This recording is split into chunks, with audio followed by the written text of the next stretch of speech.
bugun yana 100 ming gektar ekin yerini yangi tizim asosida auksionga chiqarish bo'yicha farmonni imzoladim.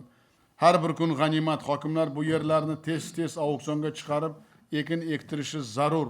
Zaripov, Tursunov, Babayev, Qosimov, Rahimov 3 kunda ijara yerlariga xizmat ko'rsatadigan direksiyalar faoliyatini yo'lga qo'ysin. Imzolagan farmon bilan sanoat plantatsiyasi tashkil qiladigan tadbirkorlarga katta imtiyoz va moliyaviy resurslar berilyapti. Masalan, 7 yilga 14% imtiyozli kredit, sug'orish va elektr infratuzilmasi xarajatini 50% ga kompensatsiya va boshqalar.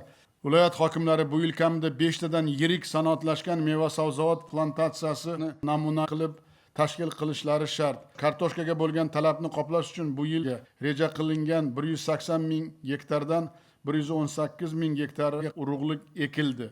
Lekin Qashqadaryoda bor yo'g'i 41%, Surxondaryoda 44% maydonda kartoshka ekilgan. Ayniqsa reja bajarilishi G'ozor, Kasbi tumanida 30%, Muborak, Angor, Bandixon, Muzrabotda 40%.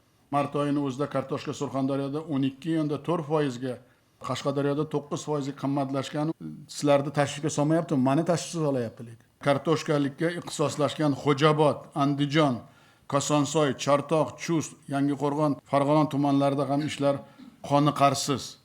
G'aniy bosh prokuror o'rinbosari To'xtabayev bugunning o'zida suskashlikka yo'l qo'ygan viloyat hokimlarining qishloq xo'jaligi bo'yicha o'rinbosarlari va tuman hokimlaridan tushuntirish xati olsin. 2 haftada o'zgarish bo'lmasa javobgar qilsin.